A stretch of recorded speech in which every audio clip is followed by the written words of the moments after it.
Knowledge channel India में आपका स्वागत है। जितिया व्रत कथा। इस व्रत को जितिया जीवित पुत्रिका या जिमुत वाहन व्रत भी कहा जाता है। माताएं जीवित पुत्रिका व्रत संतान प्राप्ति और उनके लंबे आयु की कामना के लिए रखती हैं। जीवित पुत्रिका व्रत इस साल 6 अक्टूबर को रखा जाएगा। इस व्रत में सुनने वाली 3 कथाएं आज हम आपके लिए लेकर आए हैं, जिसमें पहली कथा सियारिन वाली है, दूसरी जिमुत वाहन राजा की और तीसरी श्री भगवान कृष्ण से जुड़ी है। पहली कहानी चीलो सियारों की कथा। एक वन में सेमर के पेड़ पर एक चील रहती थी। पास की झाड़ी में एक सियारिन भी रहती थी। दोनों में खूब पटती थी।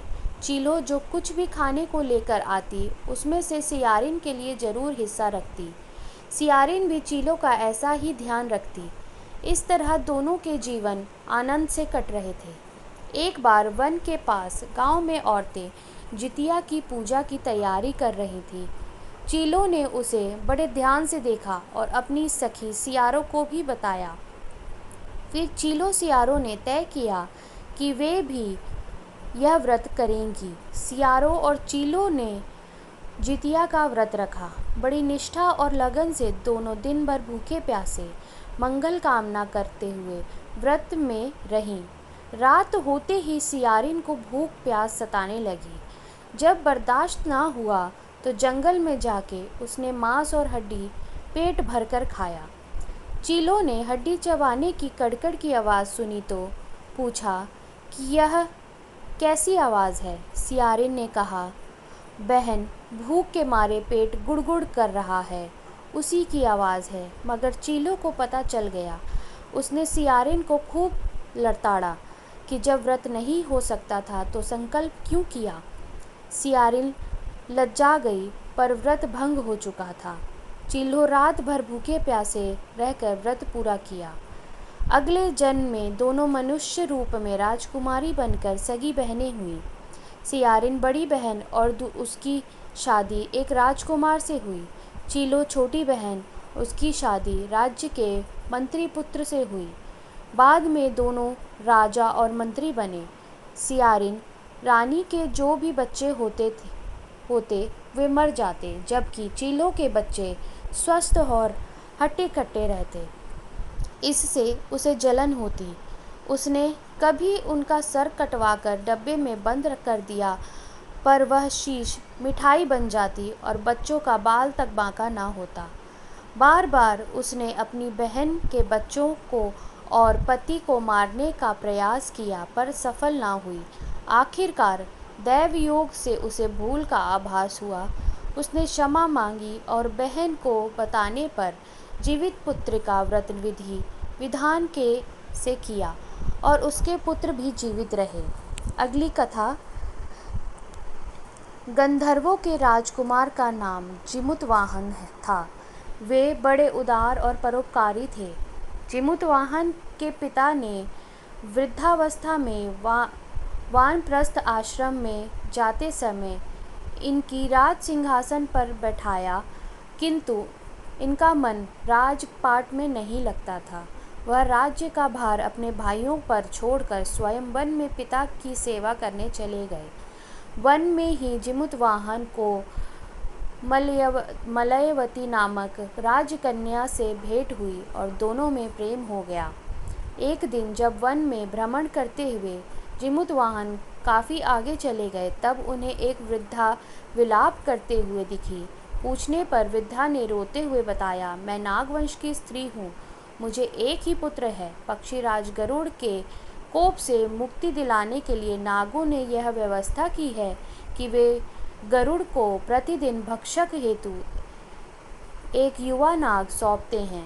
आज मेरे पुत्र शंखचूड़ की बलि का दिन है। आज मेरे पुत्र के जीवन पर संकट है और थोड़ी देर बाद ही मैं पुत्र विहीन हो जाऊंगी।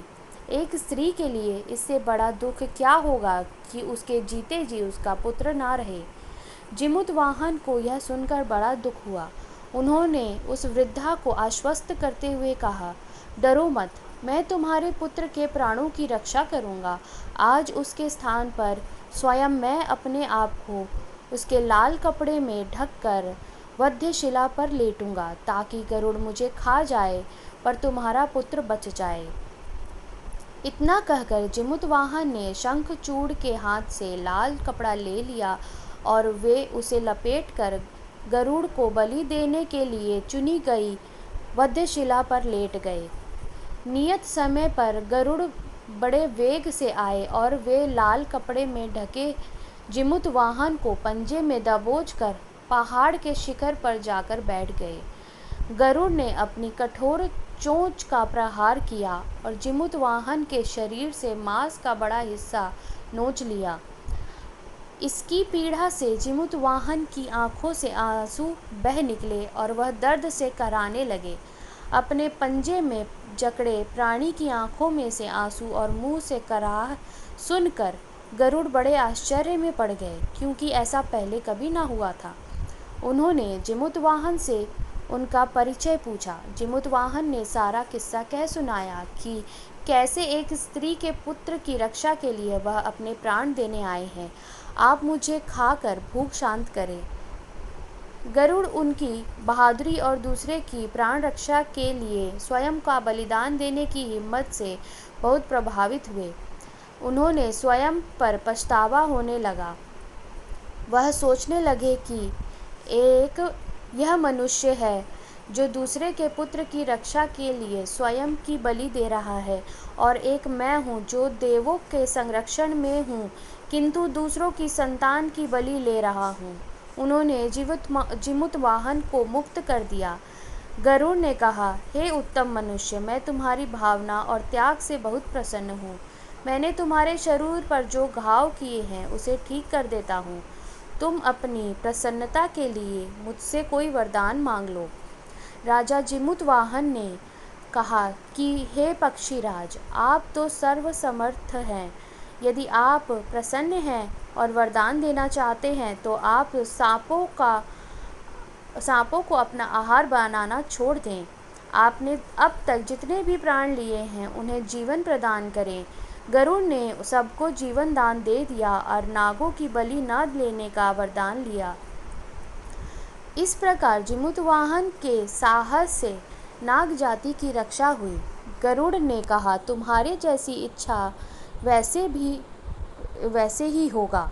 हे राजा, जो स्त्री तुम्हारे इस बलिदान की कथा सुनेगी और विधि पूर्वक व्रत का पालन करेगी, उसकी संतान मृत्यु के मुख से भी निकल आएगी।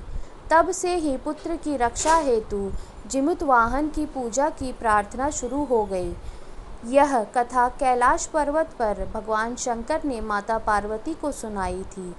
जीवित पुत्रिका के दिन भगवान श्री गणेश, माता पार्वती और शिव जी की पूजा की जाती है। अगली कथा महाभारत काल से है। पौराणिक कथाओं के अनुसार महाभारत के युद्ध में अपने पिता की मौत के बाद अश्वत्थामा बहुत नाराज हो गया था। अश्वत्थामा के हृदय में बदले की भावना भड़क रही थी। इसी के चलते वह पांडवों के शिविर में घुस गया। शिविर के अंदर 5 लोग सो रहे थे। अश्वत्थामा ने उन्हें पांडव समझकर मार डाला। वे सभी द्रौपदी के 5 संतानें थीं। फिर अर्जुन ने अश्वत्थामा को बंदी बनाकर उसकी दिव्य मणि छीन ली। अश्वत्थामा ने बदला लेने के लिए अभिमन्यु की पत्नी उत्तरा के गर्भ में पल रहे बच्चे को गर्भ में ही नष्ट कर दिया। ऐसे में भगवान श्री कृष्ण ने अपने सभी पुण्यों का फल उत्तरा की अजन्मी संतान को देकर उसे गर्भ में ही जीवित कर दिया। गर्भ में मरकर जीवित होने के कारण उस बच्चे का नाम जीवित पुत्रिका पड़ा। तब से ही संतान की लंबी उम्र और मंगल के लिए जितिया का व्रत किया जाता है। धन्यवाद। जीवित पुत्रिका की जय।